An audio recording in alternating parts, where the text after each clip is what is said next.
Well, first of all, thanks for coming on here because I didn't thank you, so appreciate your time. Oh, my pleasure. My big, big pleasure. So let's get into where this all comes from on your YouTube channel. Like, where do these, monologues and insights come from? What compels you to make them? Mm, it's an excellent question because I'm returning from a picnic, and there were two young girls there, my daughter and my niece, and they asked me, "Why are you talking about things when you know you can't do anything with people can't do anything with this information?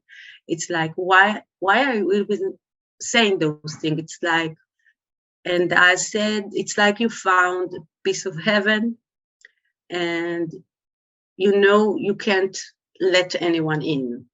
Do you tell people about this place? Do you tell them that you're in this place? Or do you leave it to yourself?" And it's like a moral question. What do you do? Is it better for them to know about what you know if there is no chance in hell that you can help them get to your point? So it's a question. So what speaks is I I say that I am the absolute because I realize that I'm the absolute, and it speaks.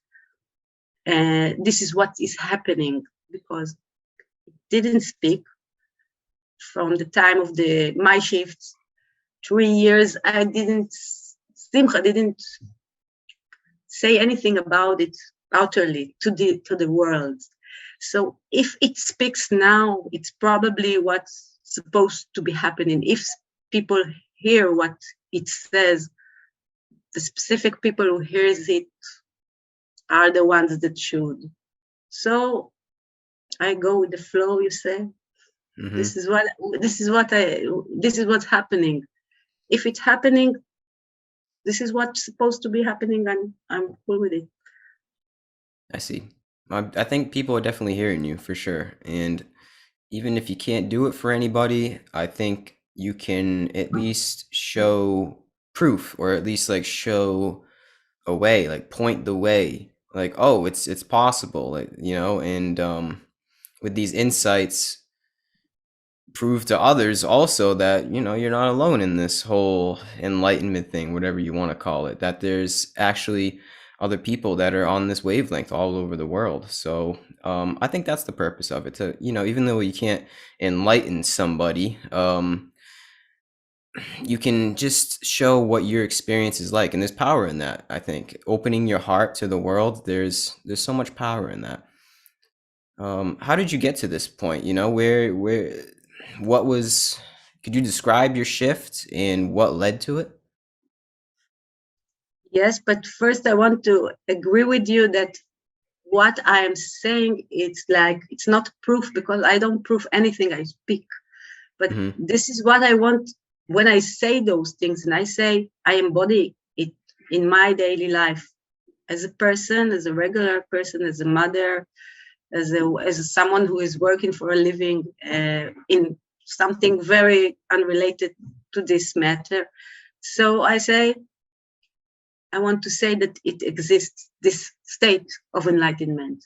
And it's a natural state, and it's a blissful state, and it can happen. And if it happened to me, I will say that, really, it happens. So Mm-hmm. this is my objective, being a living proof of it, walking, talking, normal, down to earth, someone who is experiencing life this way.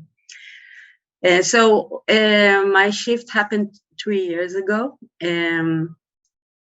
It came unexpectedly and spontaneously. I didn't know much about this subject. I didn't read about it, and I was very busy with my daily job. I'm a video editor, and I have clients, and I have 4 children and a big family. And I was too busy living life and not asking for the higher meaning. I was brought up I'm Jewish, so the religion part was like, I put a V on it. There's a God. It's of the Jews and these traditions. It's okay. Light the candles. I will know where I came from. This is it. It's very deep, you know. Judaism is very deep. You can believe it. So I was kind of satisfied from the spiritual point of view. My shift happened because I think I had a to-do list, like a to-do list of things in life, of how I lived my life. And I crossed over all the items in this to-do list. I did it. I did everything. I was acting inside my life so profoundly, with such a care for others, because I had to, because my life is intertwined with others. So I had to be very involved in their lives. So I was. And all this involvement slowly erased the separate self, the one that was doing it, because I was immersed in other things, and I cared so much about things that are not mine.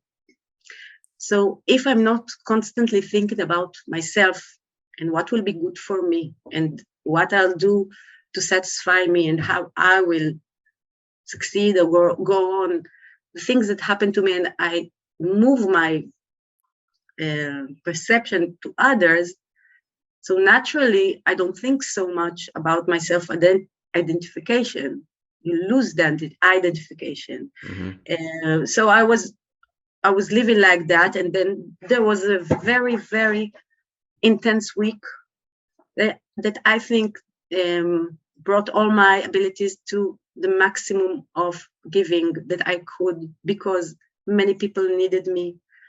I had a friend who lost her daughter, and she needed me, and I was there. And my daughter celebrated her 12 years. It's a bat mitzvah in Israel. It's a great thing. It was the day after, and I directed a big event. I was a director, and people needed me as a director. And my husband he has an enormous project of building cars for disabled children, and it was an enormous event. So 3 events followed one another, 3 different events with people from the greatest sorrow you can imagine to the greatest happiness you can imagine, and the special children are so touching for the heart.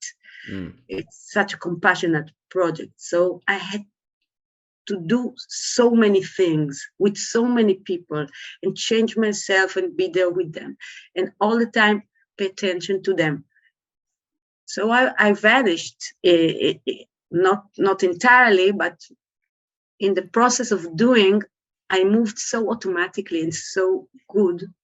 So after these 3 days that the events followed one another, after these 3 days, I went to visit my brother, and my brother likes to walk in the nature.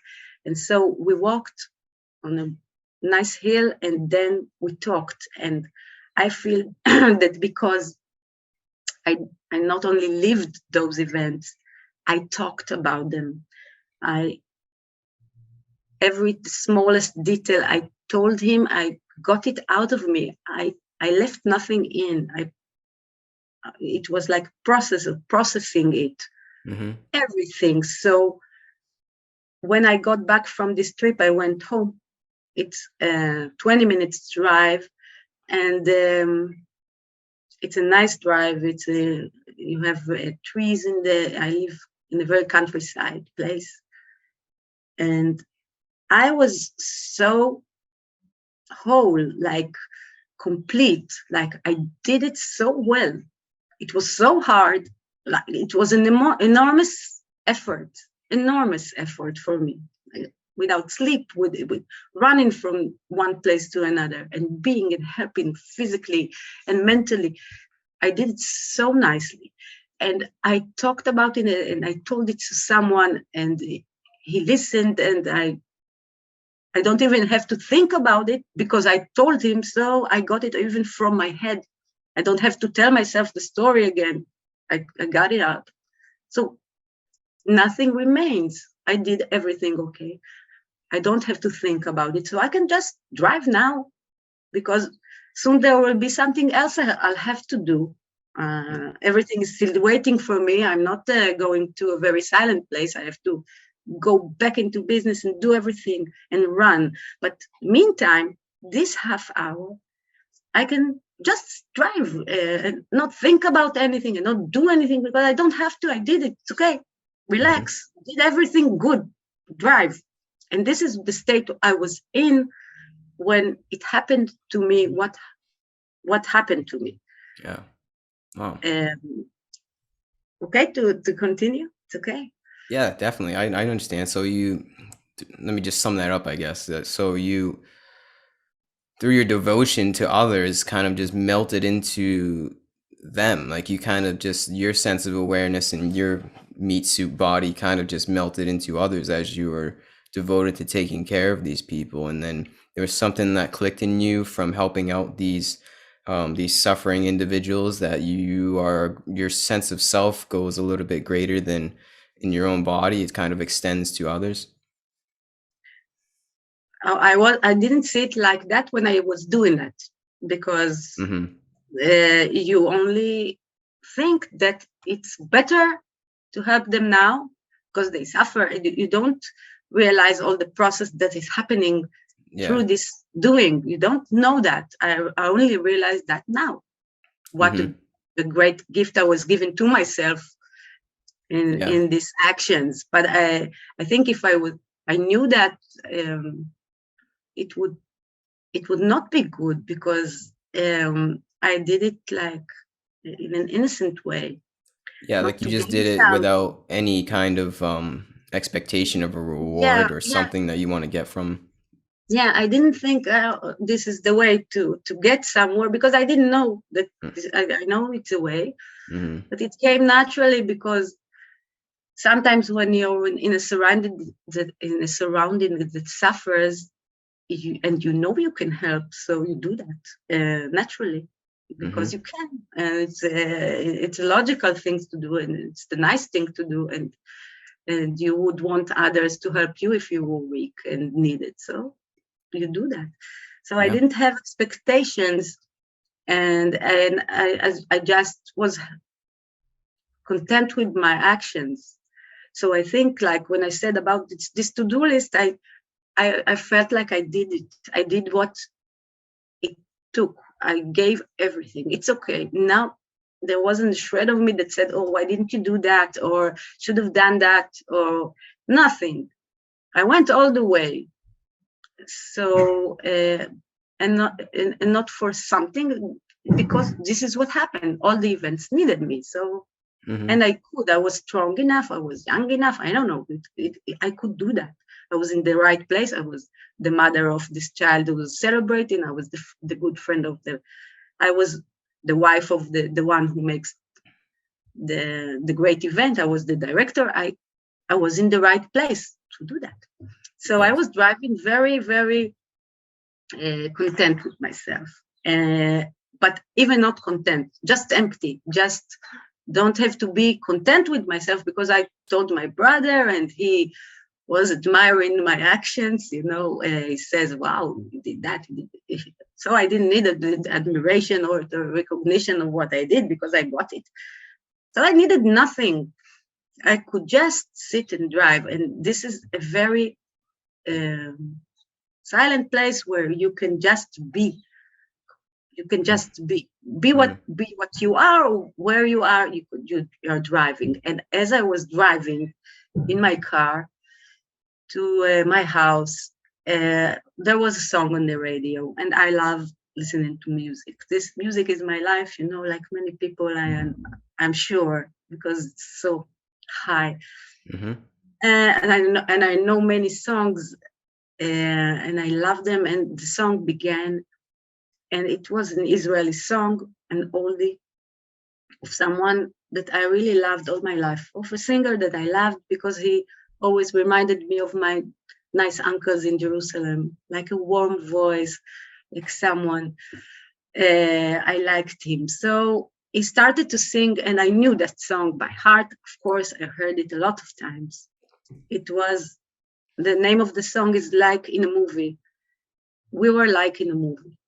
Wow. And it began, yeah, this is the name of the song. We were like in a movie. So it begins, when the song began, it begins like a white car is driving in an empty road. So I was driving in a white big Jeep in an empty road. It was night. The sun was setting. It was, and then the song says, and the eucalyptus trees hides it. This is the next line. And I saw the eucalyptus trees the side of the road. It was very nice. So I said, wow, it's so nice that I'm driving. He sings. And then he sang two more lines. And in those two lines, there was a very, very big silence. I don't know how to call it, pressure. Something that like makes you so serene. Like I was sitting and it was quietness itself around me, and I started to see nothing, only to hear the voice that was coming from the radio. All that was left was the voice that's coming to me. The car went, I went somewhere, I don't know, the voice was coming, and the voice was the only thing that was, and it was speaking to me through this song in the words. And then the verse came, when the chorus came, the chorus of the song. And the chorus of the song says these words: do you remember? We were there like we were in the movie. And he says that line 4 times. Do you remember? We were there like we were in the movie. And he says that again. And I was sitting and listening to this line. And this line told me everything in a second, because all of a sudden, it was, like I said, the only thing that existed was the voice in the radio. And it said something like, when he said, do you remember? He didn't remind me. We were together after I was reminded. So the split second of the understanding didn't even happen for me. When he said, do you remember? I was in the second state that was, and we were like laughing about it together. Do you remember that we were in that illusory reality together? Do you remember that it was like in the movie? Do you remember that? And I was, for me, it was so natural. This split second when it happened, it didn't even take time, any time at all, to process. No negotiation. There was a moment before it happened when the first 2 lines were, after the 2 lines, the second 2 lines, when the voice in the radio started to become the only thing. And there was another, I don't know if it's voice, there was another thing that was like saying, don't stop this. Don't stop this. This don't stop. Because I had a moment of peaking, I realized that after many years that I had a small peak into this state, like 15 years ago, also while driving.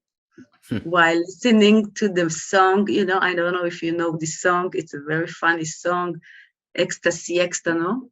It was a very, very old song. It was a hit. And I was driving in Spain for some reason in great fields of wheat. And suddenly I felt that pressure, that quietness, and the song came and I started to be me. And my husband was sitting next to me, so he was looking at me and then snapped me out of it in a Oh, second. So, and I didn't realize what happened. Now I know it was a pig.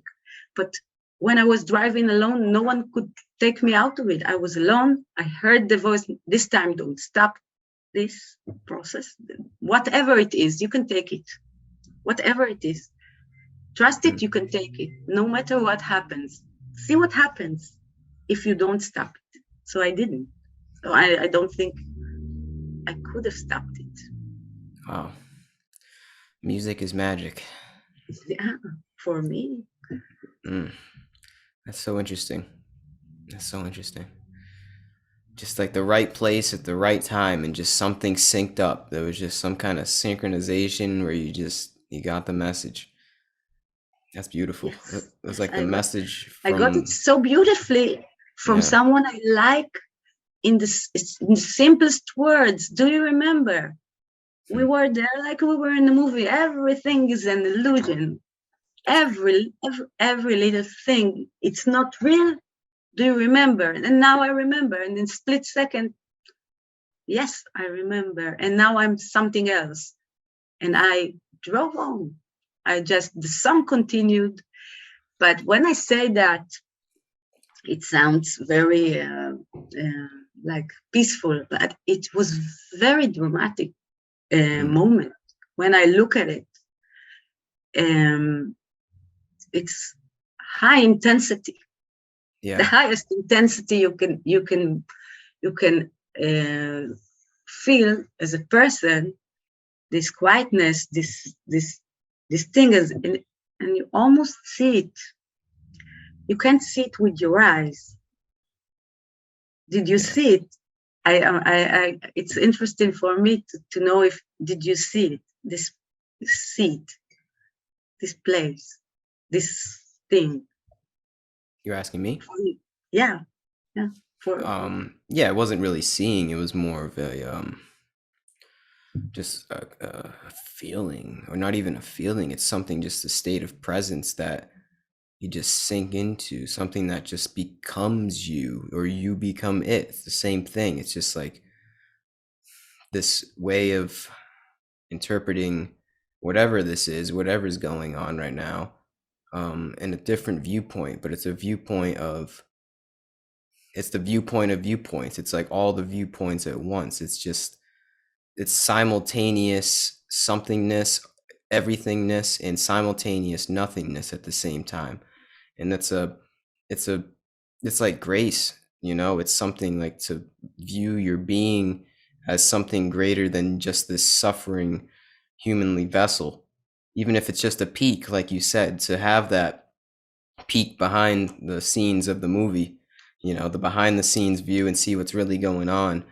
It's something special to have that. And I think that's the same thing as you. I don't know. It's maybe it's not, but it seems to be a similar kind of experience. But it wasn't with a song. And I feel like,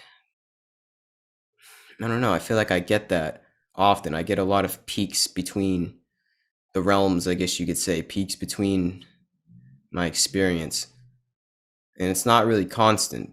I mean, it is, but it isn't. It's hard to explain. It's like, if this is all just a movie, I still sink into my role as the actor of Gary sometimes, but I know deep down it's all just a movie, and there's nothing that can really take that away from my being, that this movie of life is constantly going on, and I am the movie and the actor and the audience all at the same time. yeah, I Yeah. think that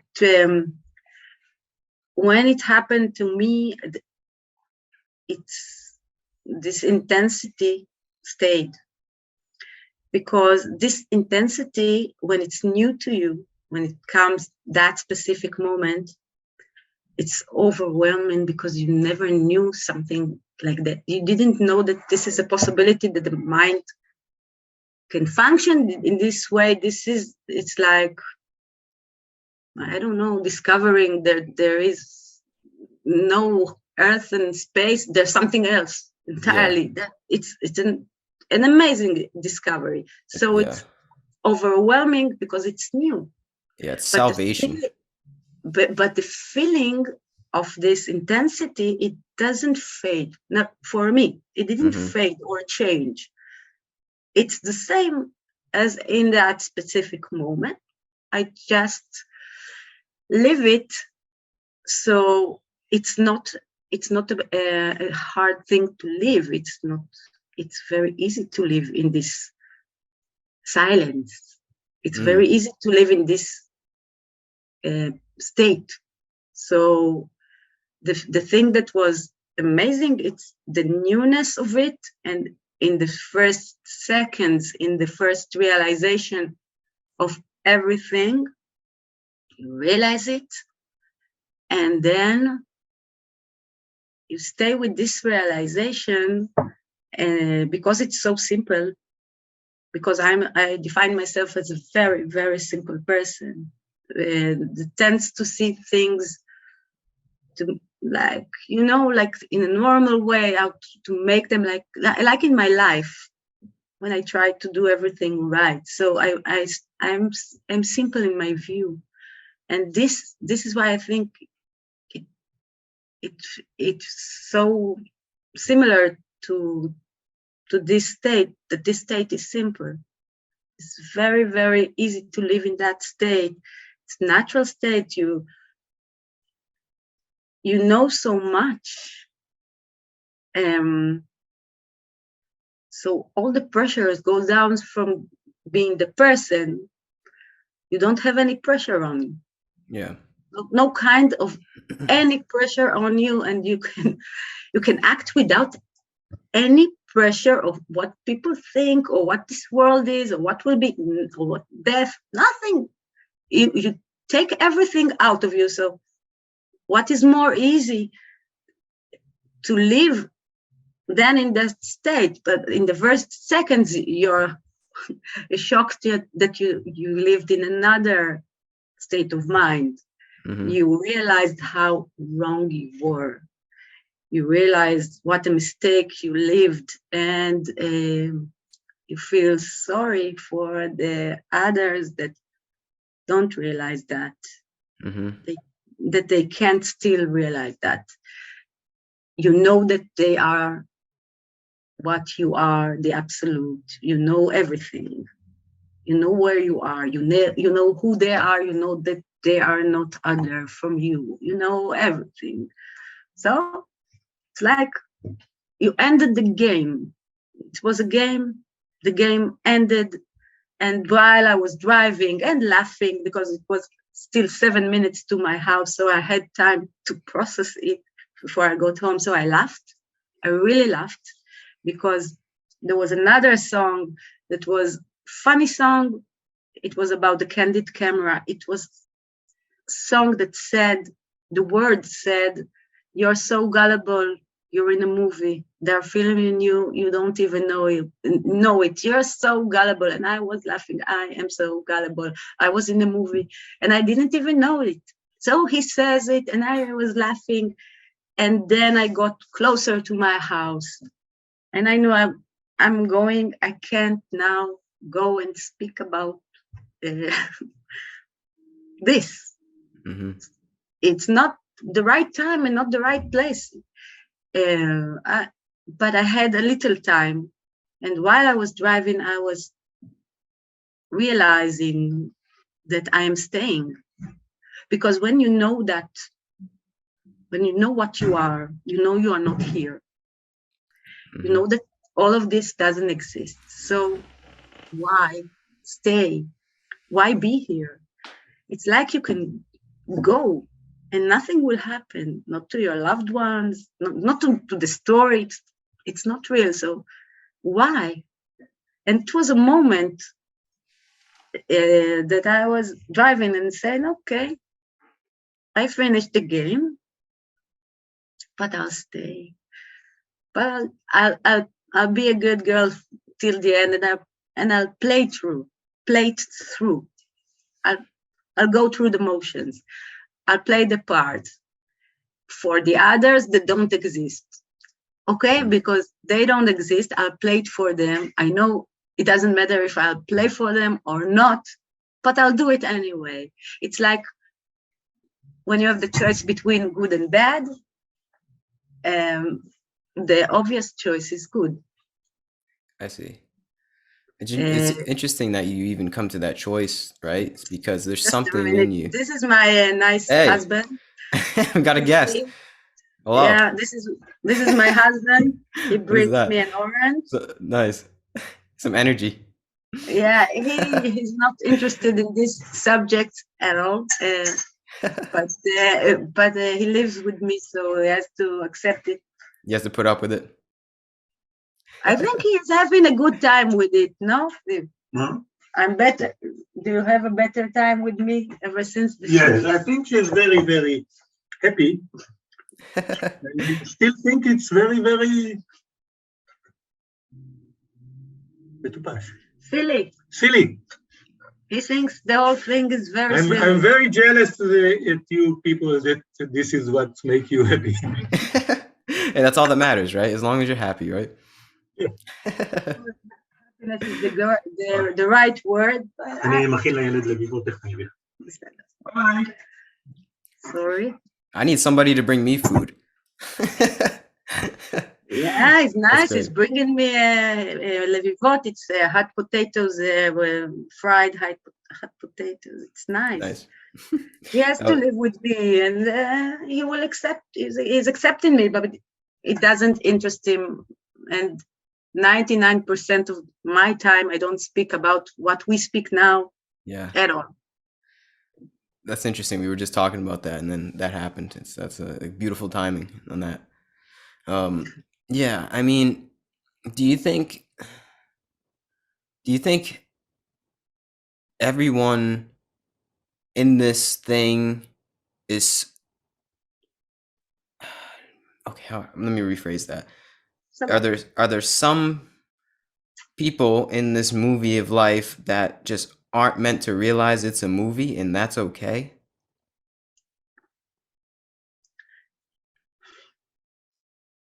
Wow.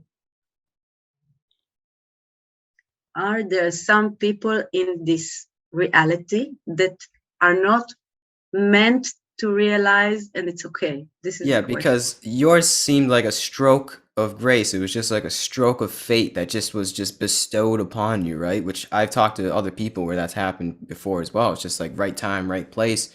Things just line up, and whoa, okay, what's going on? You know, I don't see. I mean, maybe, hopefully, in the future that would be amazing. But billions of people having that happen to them, maybe that'll happen. But at this point, that's not happening, and it hasn't happened. So, I mean, do you think it's, you know, in our relative destiny for others just to simply not be on that wavelength, and that's okay? No, I don't think that, I don't agree, because it's like basic privilege of every human being to be in that state. This is the state we were created to live. A birthright. Each and every one of us, the simplest man. It's not a spiritual achievement that reserved to the high and mighty, and to the fortunate ones, and to the one that the Lord decided about. This is what is entitled.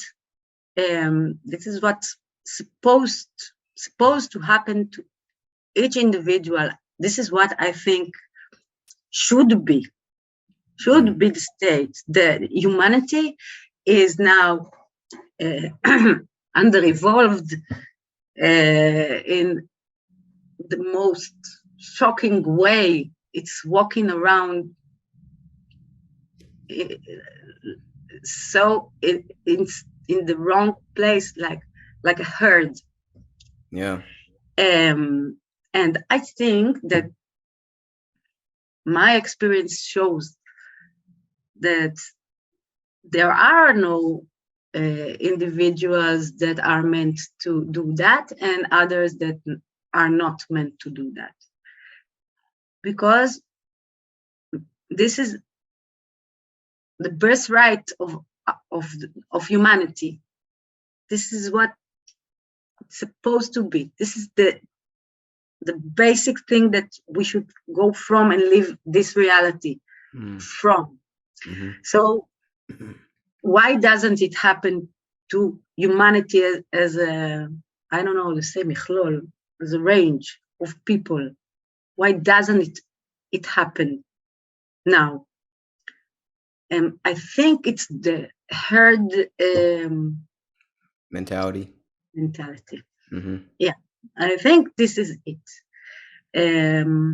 Because when something is portrayed as truth and it's such a consensus, this is reality. We live, we die, this is matter, everything. We know that, so we're trained to live like our independent thought is very narrow. And and all the people around us show us the same thing. So I think that when the movement you talk about, you and me and others, now we are few and weird, and my husband thinks it's silly, and all my surroundings thinks it's silly.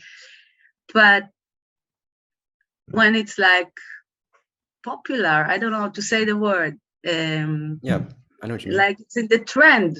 Yeah. When it will be in the trend, when the young people that are maybe more open, though from my experience, they are also very close because they're too close.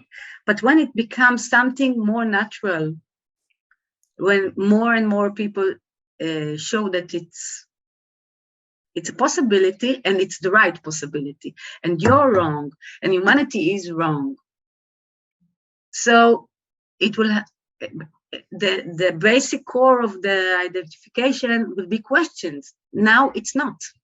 Now there's nothing you can't speak to the people about. Even the people, most people don't know about these things. And when you talk about the searchers, maybe you can ask, what about the ones who know?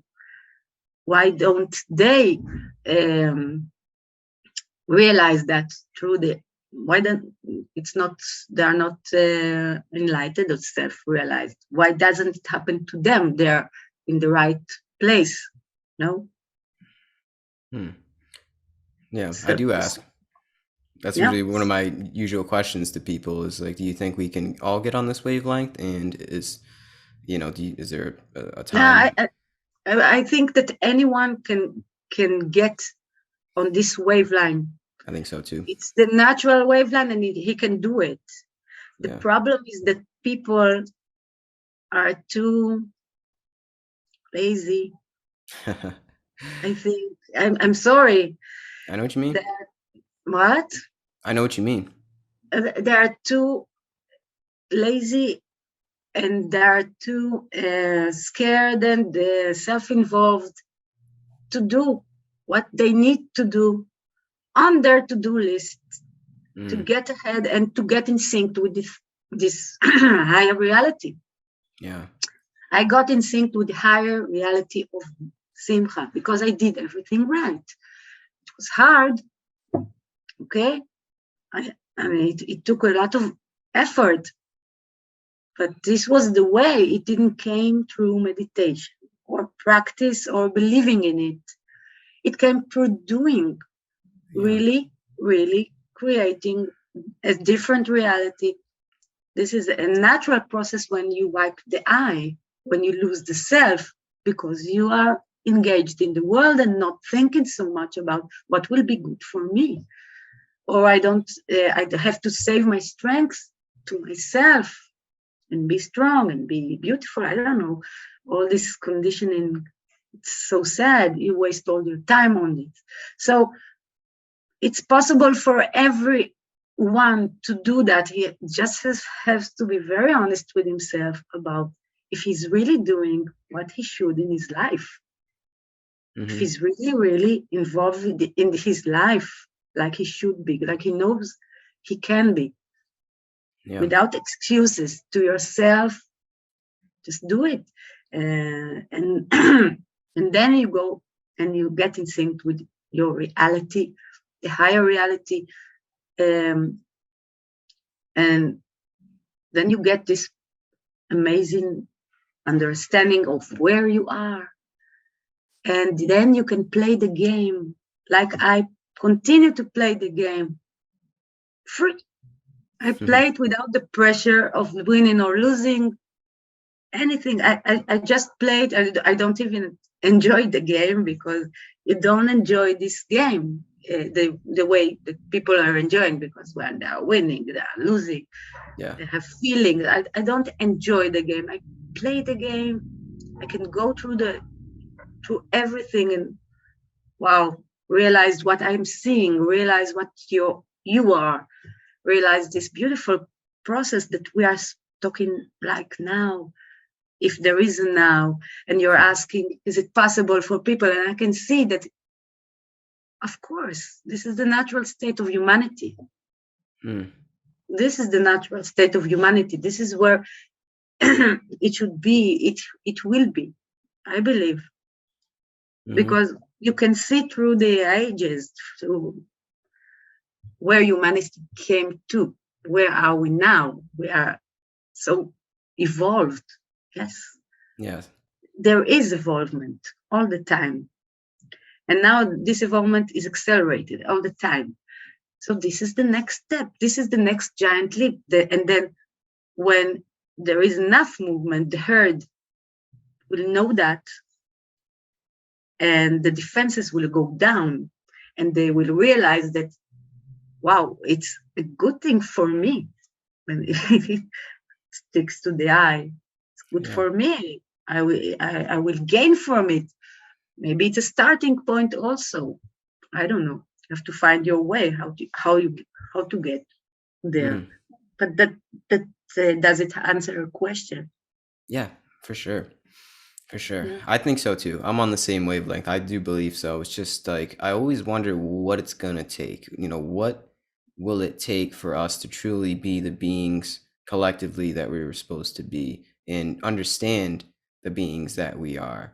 Because like you said, we are in this weird herd mentality point where it's just so easy to get sucked into CNN or TikTok or whatever narrative that is put on the screen for us, and that isn't the true narrative of what we really are. And it's like, what has to happen? Because it's like, you can't just tell somebody, like this whole conversation we've already had, it's not going to do any good for somebody that really has no idea what we're talking about. They're just going to think we're crazy people.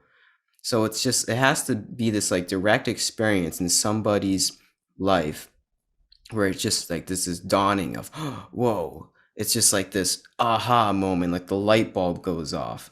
And I'm always so interested, what is it going to take? And I don't think I have that answer, to be honest. But I think it's interesting with you, it happened through devotion of others. Like you just, and I think that has a lot to do with your sense of self, just kind of, it's just, it got out of your own body and into the environment and helping others. And it was through love. I think there's something special about the transmission and vibration of love that can bring our whole planet to that kind of wavelength. Is because through love, you recognize that I'm not just this being, I'm not just the ego. Through love, I realize, true love, I realize that you are the same thing, and so are all the billions of others. We're all just this giant happening process. And through love, it's a way to realize that. It's like a highway to realize that you're not just by yourself. There's not solipsism. I mean, we are by ourselves, if you want to think about, we're all just one unitary consciousness, but we're by ourselves together. We're all we're all through love you can find that blending between the separation and the one. It's like you realize that I am separate at the same time, but there's also the other aspect of this person is me as well, and that's through really getting down and seeing somebody for what they are and really helping them. Like there's something special about devotion to others and devotion to somebody else, and working with somebody else in your community and realizing that we're all in this together. There's something special about that, and that's gives credence to your story and how it happened to you, because a lot of people I talk to, the dawning of this awareness comes from some kind of traumatic experience, usually like a psychedelic experience, Yeah. something that's just like, it just gets through the boundaries of the ego. Like the story that we've been that we've been given our whole life is shed through whatever this experience is. Like whatever it is, like the walls that are built up, they're just broken down through something, like some kind of experience happens. So I always wonder, what would that experience be? And I think it has to do with somehow with love, man. There's some love is what gets through the boundaries of the ego. But that people think that if they're going the world with an open heart and they love others and they'll help others, that this is the wrong thing to do in this world, in this cruel world where you have to get by. The narrative is, don't do that. It's harmful for you. It's not good for you. Save your strength. Don't show your weakness. Don't do that. It's not good for you. And it's so misleading.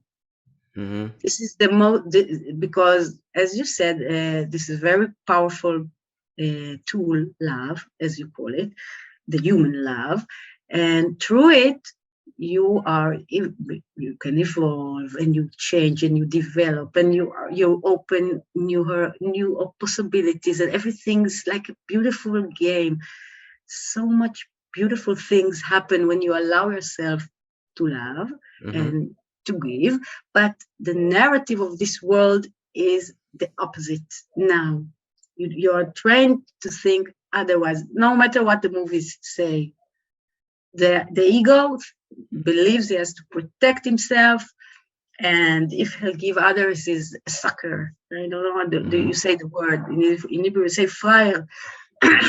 You will lose. You will give, you will lose. Yeah. And this is I think that this is the change that society as a whole has to just to become better, more tolerant, kinder to the different ones in the society, and to find your life. Even the hardest people has to do that. This is the involvement, and because the higher state, this state, I don't call it love. It's beyond love. It's such a perfect place, and until we as human beings will be perfect in our manner and our the way we treat others, we can't sync with it. We can't sync in it. So we have to do that. So it's a hard work, but it's possible work. It's up to you and how you do that.